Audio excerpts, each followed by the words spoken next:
CM DK Shivakumar Delhi ಪ್ರವಾಸ ಮುಗಿಸಿ ಬರ್ತಿದ್ದ ಹಾಗೆ ಸಿದ್ದರಾಮಯ್ಯ ಆಪ್ತ ಬಳಗ ದೆಹಲಿಯಲ್ಲೇ ಬೀಡು ಬಿಟ್ಟಿದ್ದಾರೆ. ರಾಜ್ಯದಲ್ಲಿ ನಾಯಕತ್ವ ಬದಲಾವಣೆ ಮಾಡಿದ್ದೇ ಆದರೆ ಕೆಪಿಸಿಸಿ ಅಧ್ಯಕ್ಷ ಸ್ಥಾನವನ್ನ ನನಗೆ ಕೊಡಿ ಅಂತ ಸಚಿವ ಸತೀಶ್ ಜಾರಕಿಹೊಳಿ ಒತ್ತಾಯ ಮಾಡಿದ್ದಾರೆ. ಈ ಬಗ್ಗೆ ರಾಹುಲ್ ಗಾಂಧಿ ಜೊತೆ ಮಾತನಾಡಿ ನಿರ್ಧಾರ ಮಾಡುವುದಾಗಿ ಖರ್ಗೆ ತಿಳಿಸಿದ್ದಾರೆ ಎನ್ನಲಾಗಿದೆ. ಈ ನಡುವೆ ಆಹಾರ ಮತ್ತು ನಾಗರಿಕ ಪೂರೈಕೆ ಸಚಿವ ಕೆಎಚ್ ಮುನಿಯಪ್ಪ ಕೂಡ ದೆಹಲಿಯಲ್ಲೇ ವಾಸ್ತವ್ಯ ಹೂಡಿದ್ದು ಎಐಸಿಸಿ ಪ್ರಧಾನ ಕಾರ್ಯದರ್ಶಿ ಕೆಸಿ ವೇಣುಗೋಪಾಲ್ ಮಲ್ಲಿಕಾರ್ಜುನ ಖರ್ಗೆ ಅವರನ್ನ ಭೇಟಿ ಮಾಡಿ ಮಾತುಕತೆ ನಡೆಸಿದ್ದಾರೆ.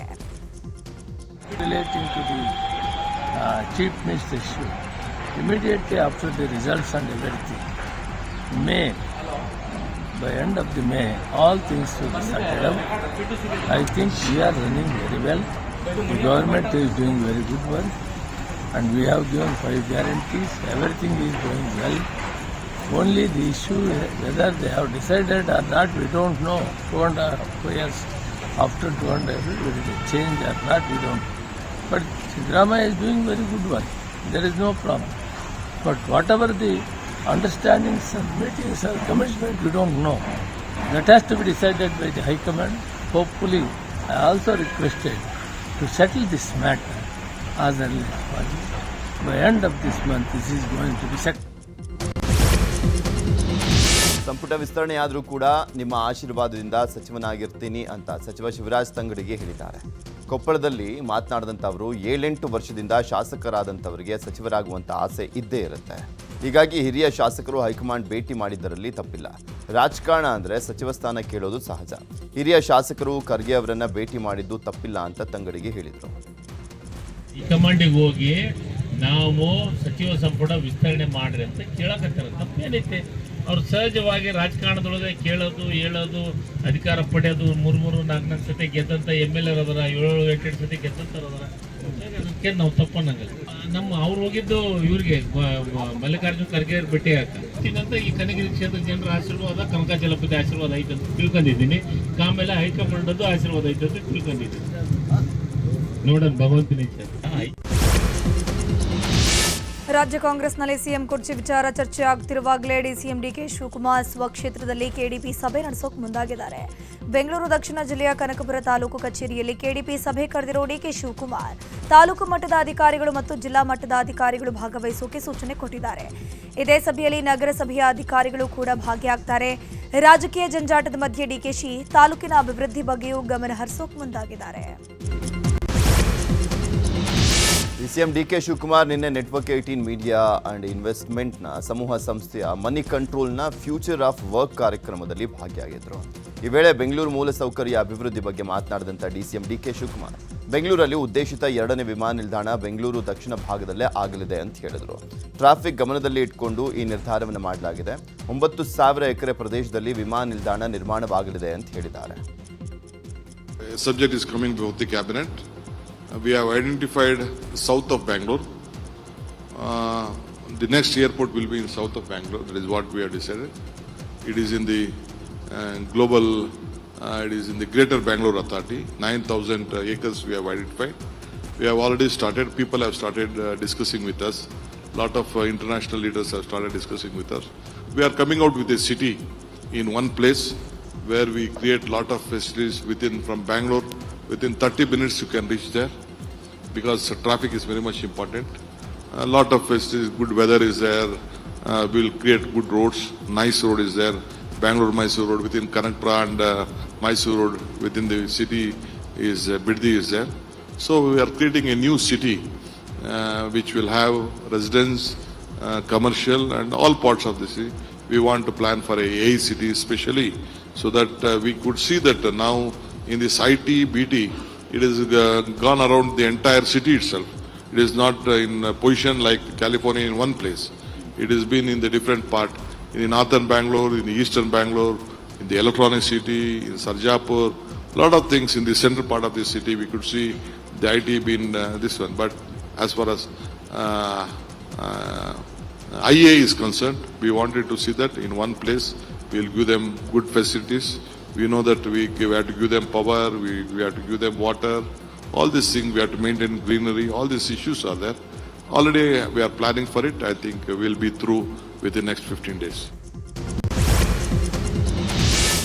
ಬೆಳಗಾವಿ ಜಿಲ್ಲೆ ಚಿಕ್ಕೋಡಿ ತಾಲೂಕಿನಲ್ಲಿ ಬಿಸಿಲ ತಾಪ ಹೆಚ್ಚಾಗ್ತಿದ್ದು ನೀರಿನ ಸಮಸ್ಯೆ ಎದುರಾಗೋ ಭೀತಿ ಉಂಟಾಗಿದೆ. ಹೀಗಾಗಿ ಚಿಕ್ಕೋಡಿ ತಾಲೂಕಿನ ಅಧಿಕಾರಿಗಳ ಸಭೆ ನಡೆಸಲಾಗಿದ್ದು ಶಾಸಕ ದುರ್ಯೋಧನ ಐಹೊಳೆ ಮತ್ತು ಉಪವಿಭಾಗಾಧಿಕಾರಿ ಸುಭಾಷ್ ಸಂಪಗಾವಿ ನೇತೃತ್ವದಲ್ಲಿ ಸಭೆ ನಡೆಯಿತು.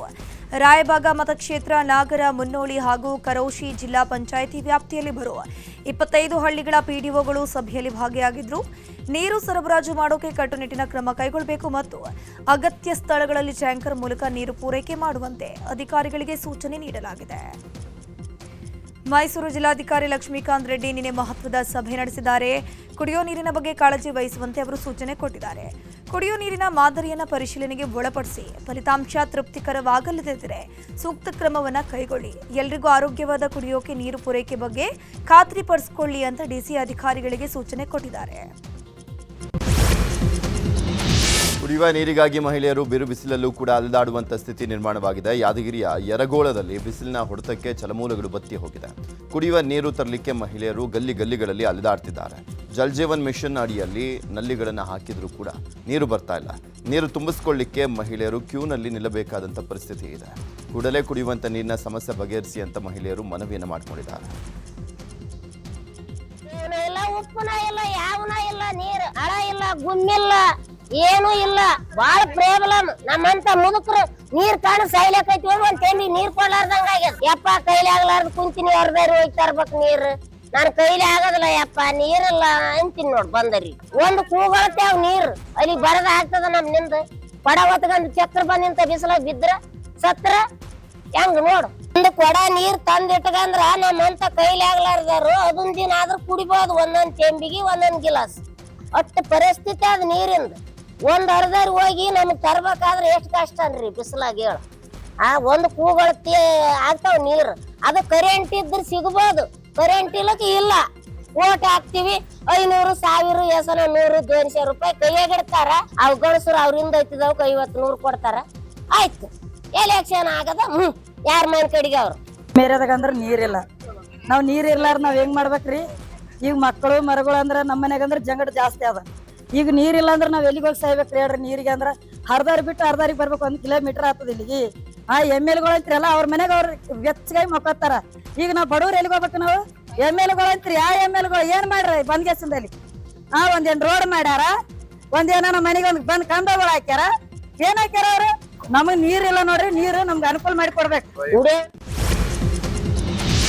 ಇತ್ತ ಗದಗ ಜಿಲ್ಲೆಯಲ್ಲೂ ಕೂಡ ನೀರಿನ ಸಮಸ್ಯೆ ಹೆಚ್ಚಳವಾಗ್ತಾ ಇದೆ. ಗದಗ, ಬೆಟಗೇರಿ, ಅವಳ ನಗರದಲ್ಲಿ ಕುಡಿಯೋ ನೀರಿನ ಹಾಹಾಕಾರ ಹೆಚ್ಚಾಗಿದೆ. ಗಾಡಿಗಳಲ್ಲಿ ಕೊಡಗಳನ್ನು ಇಟ್ಕೊಂಡು ಮಹಿಳೆಯರು ನೀರಿಗಾಗಿ ಕಿಲೋಮೀಟರ್ ಗಟ್ಟಲೆ ಓಡಾಡೋ ಸ್ಥಿತಿ ಇದೆ. ಚುನಾವಣೆ ವೇಳೆ ಕೈ ಮುಗಿದು ಮತ ಕೇಳೋಕ್ ಬರ್ತಾರೆ. ಗೆದ್ದ ಬಳಿಕ ನಮ್ ಗೋಳು ಕೇಳಲ್ಲ. ನೀರಿನ ಸಮಸ್ಯೆ ಬಗ್ಗೆ ಹಲವು ಬಾರಿ ಮನವಿ ಮಾಡಿದ್ರೂ ಪ್ರಯೋಜನ ಆಗಿಲ್ಲ ಅಂತ ಮಹಿಳೆಯರು ಜನಪ್ರತಿನಿಧಿಗಳ ವಿರುದ್ಧ ಬೇಸರ ವ್ಯಕ್ತಪಡಿಸಿದ್ರು. ಇಲ್ಲ, ಎಲ್ಲರೂ ಬರ್ತಾರೆ, ಓಟ್ ಹಾಕಂತಾರ. ಒಂದು ರೋಡಿಂದಿಲ್ಲ, ಒಂದು ಗಟರಿಂದಿಲ್ಲ. ನಮಗೆಲ್ಲ ಸಮಸ್ಯೆ ಅದಾವ್ರಿ ಸರ್. ಮತ್ತು ಅಲ್ಲಿ ಕಸ ಬೀಳ್ತೈತಿ, ಬೇನ್ ತಪ್ಪಲು ಅಂಥ ನೀರ ನಾವು ಕುಡಿಬೇಕು. JS ಪಾಟೀಲ್ರು ಅಷ್ಟೆಲ್ಲ ಹೇಳಿದ್ದಕ್ಕೆ ಅದೊಂದು ಮಾಡಿಕೊಟ್ಟಾರೆ ನಮ್ಗೆ. ಸೌಳು ನೀರು ಆಗಲಿ ಕುಡಿತೇವೆ ಸರ್. ನಮಗಿರೋದು ಸಮಸ್ಯೆ ಏನು ಗಟರಿಂದು, ರೋಡಿಂದು, ನೀರಿಂದು ಭಾಳ ಸಮಸ್ಯೆ ಇದಾವೆ ಸಂದ್ರೆ ಸರ್. ನಾವು ದುಡ್ಕೊಂಡು ನಾವು ತಿನ್ನೋರು. ಮತ್ತು ನಮಗೆ ಇಲ್ಲಿ ಗಾಡಿದು ಇಲ್ಲಿ ಒಳಗೆ ಏನು ತೊಂದರೆ ಇದಾವೆ. ಮತ್ತು ಆಟೋಕ್ಕೆ ಬಡ್ದಾಗ ಹೋಗ್ಬೇಕು ಸರ್ ನಾವು. ಸೌಳು ನೀರ ಕುಡ್ತೇವೆ ಸರ್. ನಮಗೆ 24 ನೀರು ಒಂದು ಹನಿ ಬಂದಿಲ್ಲ ಸರ್. ವರ್ಷ ನೀರಿನ ಕಲೆಕ್ಷನ್ ಇವರು ಮಾಡ್ಯಾರ. ಆವಾಗಿಂದ ಒಟ್ಟು ನಮಗೆ ನೀರೇನು ಬಂದಿಲ್ಲ ಸರ್. ಯಾಕಂದ್ರೆ ನಾವು ಯಾವತ್ತೂ ಅವ್ರಿಗೆ ಅಪ್ಲಿಕೇಶನ್ ಹಾಕಿ ನಾವು ಹೇಳಿದ್ರೆ, ಕಾರ್ಪೊರೇಟರ್ ಆಯ್ತು ಎಲ್ಲರಿಗೆ ಆಯ್ತು ಹೇಳಿದ್ರೆ ಇಲ್ಲ ಏರಿಕೆ ಐತಿ. ನಮ್ದು ಅಭಿಪ್ರಾಯ ಏನ್ರಿಪ್ಪ ಅಂತೀರ, ಎಲ್ಲಮ್ಮ ಗುಡ್ಡನ್ಯಾಗ ದೊಡ್ಡ ಏರಿಕೆ ಐತಿ, ಅಲ್ಲೇ ನೀರು ಇರುತ್ತೆ, ನಮ್ಮ ಓಣಿಗೆ ನೀರು ಯಾಕೆ ಇರೋಂಗಿಲ್ಲ ಅಂಥೇಳಿ ನಾವು ಪದೇ ಅದೇ ಕ್ವಶನ್ ಮಾಡ್ತೀವಿ ಅವರಿಗೆ. ಅವ್ರು ಪದೇ ಬರ್ತಾರೆ, ಅದೇ ಆಶ್ವಾಸನೆ ಕೊಟ್ಟು ಹೋಗ್ತಾರೆ.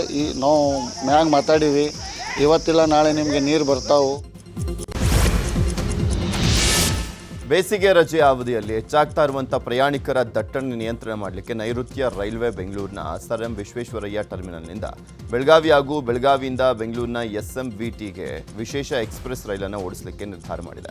ಏಪ್ರಿಲ್ 30ರಂದು ಸಂಜೆ 7ಕ್ಕೆ SMVT ಬೆಂಗಳೂರಿನಿಂದ ಹೊರಟು ಮರುದಿನ ಶುಕ್ರವಾರ ಬೆಳಗ್ಗೆ ಬೆಳಗಾವಿಗೆ 7:35ಕ್ಕೆ ತಲುಪಲಿರುವಂಥದ್ದು. ಮೇ 3ರಂದು ಸಂಜೆ 5:30ಕ್ಕೆ ಬೆಳಗಾವಿಯಿಂದ ಹೊರಟು ಮರುದಿನ ಸೋಮವಾರ ಬೆಳಗ್ಗೆ 5ಕ್ಕೆ ಬೆಂಗಳೂರು ನಿಲ್ದಾಣವನ್ನು ತಲುಪಲಿದೆ ಅಂತ ನೈಋತ್ಯ ರೈಲ್ವೆ ಪ್ರಕಟಣೆಯಲ್ಲಿ ತಿಳಿಸಿದೆ. ಇನ್ನು ರಾಜ್ಯದಲ್ಲಿ 5 ದಿನಗಳ ಕಾಲ ಮಳೆ ಅಲರ್ಟ್ ಕೊಟ್ಟಿರೋ ಹವಾಮಾನ ಇಲಾಖೆ ಇಂದಿನಿಂದ 4 ದಿನಗಳ ಕಾಲ ಬೆಂಗಳೂರಿಗೆ ಯೆಲ್ಲೋ ಅಲರ್ಟ್ ಕೊಟ್ಟಿದೆ. ರಾಜ್ಯದ 20ಕ್ಕೂ ಹೆಚ್ಚು ಜಿಲ್ಲೆಗಳಿಗೆ ಯೆಲ್ಲೋ ಅಲರ್ಟ್ ಘೋಷಿಸಲಾಗಿದೆ.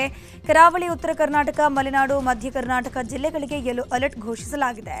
ಬೀದರ್, ತುಮಕೂರು, ಬೆಂಗಳೂರು, ಮಂಡ್ಯ, ಚಿಕ್ಕಬಳ್ಳಾಪುರ, ಕೋಲಾರ, ಚಾಮರಾಜನಗರ ಜಿಲ್ಲೆಗಳಿಗೆ ಸಾಧಾರಣ ಮಳೆ ಆಗಲಿದೆ ಎನ್ನಲಾಗಿದೆ.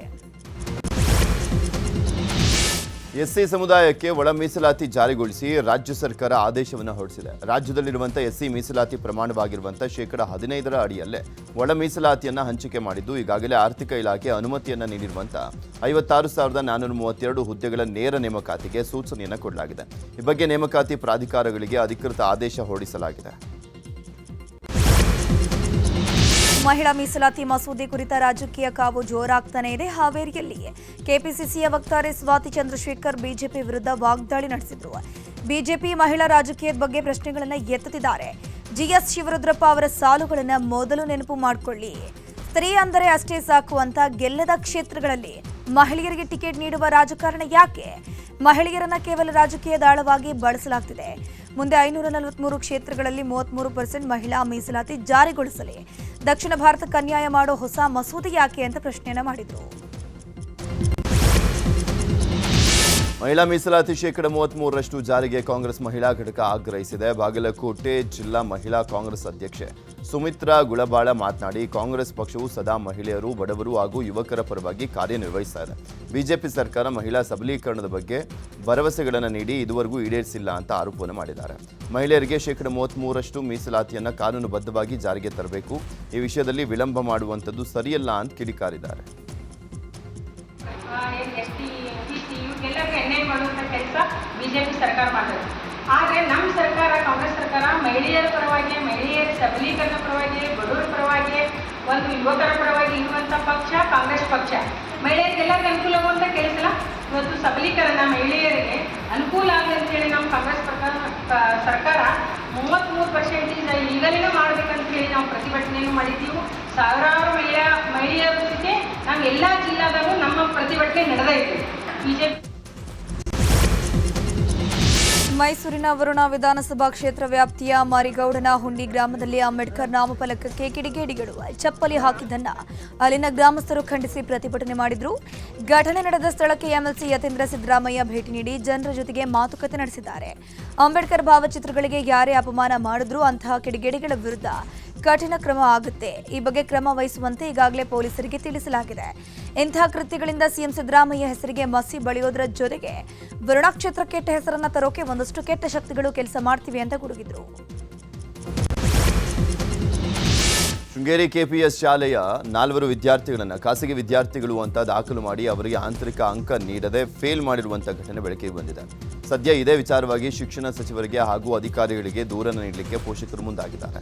4 ವಿದ್ಯಾರ್ಥಿಗಳು ಆಂತರಿಕ ಪರೀಕ್ಷೆ ಬರೆದಿದ್ರು, ಆದರೆ ಫಲಿತಾಂಶದ ವೇಳೆ ಆಂತರಿಕ ಪರೀಕ್ಷೆಯ ಮಾರ್ಕ್ಸ್ ಇರಲಿಲ್ಲ. ಈ ಬಗ್ಗೆ ವಿಚಾರಿಸಿದಾಗ ವಿದ್ಯಾರ್ಥಿಗಳನ್ನು ರೆಗ್ಯುಲರ್ ಅಂತ ದಾಖಲಿಸುವ ಬದಲು ಖಾಸಗಿ ವಿದ್ಯಾರ್ಥಿಗಳು ಅಂತ ದಾಖಲಿಸಿರುವಂಥದ್ದು ಬಯಲಾಗಿದೆ.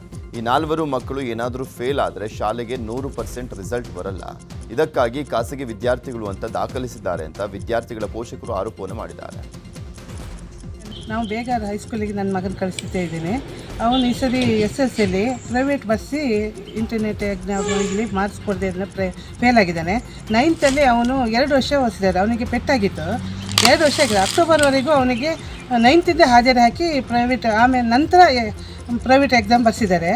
ಅದರಲ್ಲಿ ಫೇಲ್ ಆಗಿದೆ. ಅದಕ್ಕೆ ನನ್ನ ಮಗನಿಗೆ ಫೇಲ್ ಆಗಿರೋದ್ರಿಂದ ಮುಂದಿನ ಅವನ ಭವಿಷ್ಯ ಏನಂತ ಗೊತ್ತಾಗ್ತಾ ಇಲ್ಲ ನನಗೆ. ಮತ್ತು ಅದಕ್ಕೆ ನೇರ ಹೊಣೆ HM ಮತ್ತು ಸಹ ಶಿಕ್ಷಕರು. ಮತ್ತು ಅದನ್ನು ಮುಂದಿನ ಭವಿಷ್ಯದ ಬಗ್ಗೆ ಅವ್ರು ನನಗೆ ಹೆಚ್ಚಿನ ಮಾಹಿತಿ ಗೊತ್ತಿಲ್ಲದೆ ಇರೋದ್ರಿಂದ, ನನ್ನ ಎಜುಕೇಷನ್ ಕಡಿಮೆ ಇರೋದ್ರಿಂದ ಅವರು ಪ್ರೈವೇಟಾಗಿ ಕಳಿಸ್ತೀನಿ ಅಂದರೆ ನನಗೆ ಗೊತ್ತಾಗಲಿಲ್ಲ.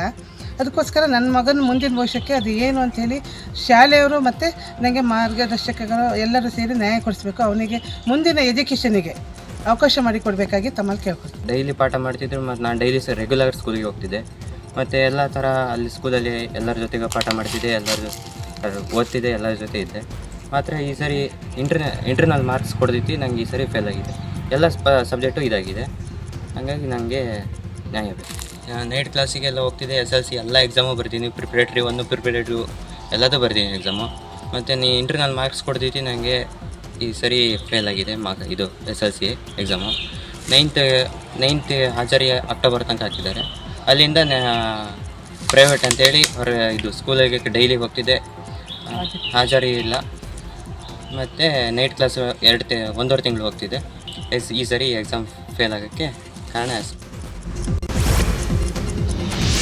ಪ್ರಭಾವಿ ರಾಜಕಾರಣಿಯ ಆಪ್ತ ಅಂತ ವೈದ್ಯರೊಬ್ಬರಿಗೆ ವಂಚಿಸಿರುವಂಥ ಪ್ರಕರಣಕ್ಕೆ ಸಂಬಂಧಪಟ್ಟಂತೆ ಆರೋಪಿ ವಿರುದ್ಧ ಚಾರ್ಜ್ ಶೀಟ್ ಸಲ್ಲಿಕೆ ಆಗಿದೆ. ಆರೋಪಿ ಸುಜೇಂದ್ರ ವಿರುದ್ಧ 24ನೇ ACJM ನ್ಯಾಯಾಲಯಕ್ಕೆ ಚಾರ್ಜ್ ಶೀಟ್ ಸಲ್ಲಿಕೆ ಮಾಡಲಾಗಿದೆ. ನಿವೇಶನ ಖರೀದಿ ಹೆಸರಲ್ಲಿ ಜಮ್ಮು ಕಾಶ್ಮೀರ ಮೂಲದ ವೈದ್ಯರಿಗೆ ವಂಚನೆಯನ್ನು ಮಾಡಲಾಗಿತ್ತು. ಏರ್ಪೋರ್ಟ್ ಬಳಿ ಇರುವಂಥ ನಿವೇಶನ ಕೊಡಿಸೋದಾಗಿ 1.5 ಕೋಟಿ ಪಡೆದು ಸುಜೇಂದ್ರ ವಂಚನೆಯನ್ನ ಮಾಡಿದ್ದ ಅಂತ ಹೇಳಲಾಗಿದೆ. ರಾಜ್ಯದಿಂದ ವಾಪಸ್ಸಾಗಿ ಜನಗಣತಿಯಲ್ಲಿ ಭಾಗಿಯಾಗಲಿಕ್ಕೆ ಹೈಕೋರ್ಟ್ ನಿರ್ದೇಶನ ನೀಡಿದೆ. ಖಾಸಗಿ ಶಾಲೆ ಶಿಕ್ಷಕರಿಗೆ ಹೈಕೋರ್ಟ್ ಸೂಚನೆ ಕೊಟ್ಟಿದ್ದು, ರಾಜ್ಯದಲ್ಲಿರುವಂಥ ಶಿಕ್ಷಕರು 1 ವಾರದಲ್ಲಿ ವಾಪಸ್ಸಾಗಿ ಜನಗಣತಿ ಆಯುಕ್ತರ ಮುಂದೆ ವರದಿಯನ್ನು ಮಾಡಿಕೊಳ್ಳಲಿಕ್ಕೆ ಸೂಚನೆಯನ್ನು ಕೊಡಲಾಗಿದೆ. ಜನಗಣತಿಗೆ ಶಿಕ್ಷಕರನ್ನು ನಿಯೋಜನೆ ಮಾಡದ ಹಿನ್ನೆಲೆಯಲ್ಲಿ JP ನಗರದ ಖಾಸಗಿ ಶಾಲೆ ವಿರುದ್ಧ ದಕ್ಷಿಣ ಪಾಲಿಕೆ ಕ್ರಮಕ್ಕೆ ಮುಂದಾಗಿತ್ತು. ಈ ಕ್ರಮವನ್ನು ಪ್ರಶ್ನಿಸಿ ಖಾಸಗಿ ಶಾಲೆ ಹೈಕೋರ್ಟ್ಗೆ ರಿಟ್ ಅರ್ಜಿಯನ್ನು ಸಲ್ಲಿಸಿತ್ತು. ರಿಟ್ ಅರ್ಜಿ ವಿಚಾರಣೆ ನಡೆಸಿದಂಥ ನ್ಯಾಯಮೂರ್ತಿ ಸಚಿನ್ ಶಂಕರ್ ಮಗದುಂ ಪೀಠ ಈ ಆದೇಶವನ್ನು ಹೊರಡಿಸಿದೆ. ರಾಜ್ಯದ ಸರ್ಕಾರಿ ಶಾಲೆಗಳ ಶಿಕ್ಷಕರು ಮತ್ತು ಶಿಕ್ಷಣ ಇಲಾಖಾ ಸಿಬ್ಬಂದಿ ಇನ್ನು ಮುಂದೆ ಬಯೋಮೆಟ್ರಿಕ್ ವ್ಯವಸ್ಥೆಯ ಬದಲಾಗಿ ಕೃತಕ ಬುದ್ಧಿಮತ್ತೆ ಆಧಾರಿತ ಮೊಬೈಲ್ ಅಪ್ಲಿಕೇಶನ್ ಮೂಲಕ ಹಾಜರಾತಿ ಹಾಕಬೇಕಿದೆ. ಇದನ್ನು ಕಡ್ಡಾಯಗೊಳಿಸಿ ಶಿಕ್ಷಣ ಇಲಾಖೆ ಮತ್ತು ಸುರಕ್ಷತಾ ಇಲಾಖೆ ಆಯುಕ್ತರು ಆದೇಶ ಹೊರಡಿಸಿದ್ದಾರೆ. ರಾಜ್ಯ ಸರ್ಕಾರವು ಎಲ್ಲ ಇಲಾಖೆಗಳಲ್ಲಿ Karnataka advanced attendance management system ಜಾರಿಗೆ ತರುತ್ತಿದೆ. ಇದರ ಭಾಗವಾಗಿ ಶಾಲಾ ಶಿಕ್ಷಣ ಇಲಾಖೆಯ ಎಲ್ಲ ಖಾಯಂ ಶಿಕ್ಷಕರು, ಮುಖ್ಯ ಶಿಕ್ಷಕರು ಮತ್ತು ಬೋಧಕೇತರ ಸಿಬ್ಬಂದಿ ತಮ್ಮ ಮೊಬೈಲ್ನಲ್ಲಿ ಕರ್ತವ್ಯ ಆ್ಯಪ್ ಡೌನ್ಲೋಡ್ ಮಾಡಿಕೊಂಡು ಹಾಜರಾತಿಯನ್ನು ದಾಖಲಿಸಬೇಕು ಅಂತ ಸೂಚನೆ ಕೊಟ್ಟಿದೆ. ಕೋಲಾರ ಜಿಲ್ಲೆ ಮಾಲೂರು ತಾಲೂಕಿನ ಆಗಲಕೋಟೆ ಗ್ರಾಮದಲ್ಲಿ TG ಶ್ರೀನಿವಾಸುಲು ಅನ್ನೋರು ಶಿಕ್ಷಣ ಇಲಾಖೆಗೆ 51 ಎಕರೆ ಜಮೀನು ದಾನವಾಗಿ ಕೊಟ್ಟಿದ್ರು. ಈ ಸಂಬಂಧ ಕಂದಾಯ ಸಚಿವ ಕೃಷ್ಣ ಬೈರೇಗೌಡ ಅವರು ಸದನದಲ್ಲಿ ತಪ್ಪು ಮಾಹಿತಿ ಕೊಟ್ಟಿದ್ದಾರೆ ಅಂತ ಮಾಲೂರು ಮಾಜಿ ಶಾಸಕ ಮಂಜುನಾಥ್ ಗೌಡ ಆರೋಪ ಮಾಡಿದ್ದಾರೆ. 1955ರಲ್ಲಿ ಶ್ರೀನಿವಾಸುಲು ಅನ್ನೋರು ಸರ್ಕಾರಿ ಶಾಲೆಗೆ 51 ಎಕರೆ ಜಮೀನನ್ನು ದಾನವಾಗಿ ಕೊಟ್ಟಿದ್ದಾರೆ. ರಾಜ್ಯಪಾಲರ ಸಮ್ಮುಖದಲ್ಲಿ ನೀಡಿರೋ ಜಮೀನು ಶಿಕ್ಷಣ ಇಲಾಖೆಯವರು ಖಾತೆಯನ್ನ ಮಾಡಿಕೊಂಡಿಲ್ಲ ಅಂತ ಆರೋಪ ಮಾಡಿದರು. ಪ್ರಾಪರ್ಟಿನ ಗೌರ್ಮೆಂಟ್ ತಗೊಬಿಡ್ತದೆ, ತಗೊಂಡ ಮೇಲೆ ಮತ್ತೆ ಗ್ರಾಂಟ್ ಮಾಡೋದು, ಮತ್ತೆ ಕೊಡೋದು. ಅಲ್ಲಿ ಹೇಳಿಕೆ ಕೊಡ್ತಾರೆ ಇನಾಮೊಬಲೇಷನ್ DC ಮುಂದೆ. ಇದೇ ಶ್ರೀನಿವಾಸ್ ಅವ್ರು ಹೇಳ್ತಾರೆ, ನೀವೆಲ್ಲ ಗೌರ್ಮೆಂಟಿಗೆ ತಗೊಂಡಿದ್ದೀರಾ, ಇದರಲ್ಲಿ 51 ಎಕರೆ ಶಾಲೆಗೆ ಕೊಟ್ಟಿದ್ದೀವಿ ಅಂತ ಅವ್ರು ಹೇಳ್ತಾರೆ. ಆ ಹೇಳಿಕೆ ಕೊಟ್ಟ ಮೇಲೂ ಇವ್ರಿಗೆ ನಮಗಾಗಿದೆ ಅಂತ ಹೇಳ್ತಾರಲ್ಲ, ಅದೇ ಆ ಇನಾಮೊಬಲೇಷನ್ದು ಆರ್ಡರ್ ಇದೆಲ್ಲ ಅದೇ ಬೋಗಸ್ ಅಂತ ನಾವು ಹೇಳ್ತಾರೆ. ಇನ್ಸರ್ಟ್ ಮಾಡಿರೋದು ಈ ಹೇಳಿಕೆ ಕೊಟ್ಟ ಮೇಲೆ ಗವರ್ನರ್ ಹೆಸರಲ್ಲಿ ಇದು EC ಬಂದ ಮೇಲೆ ಯಾವುದೇ ಕಾರಣಕ್ಕೂ DC ಅವರು ಮಾಡಲಿಕ್ಕೆ ಬರೋದೇ ಇಲ್ಲ.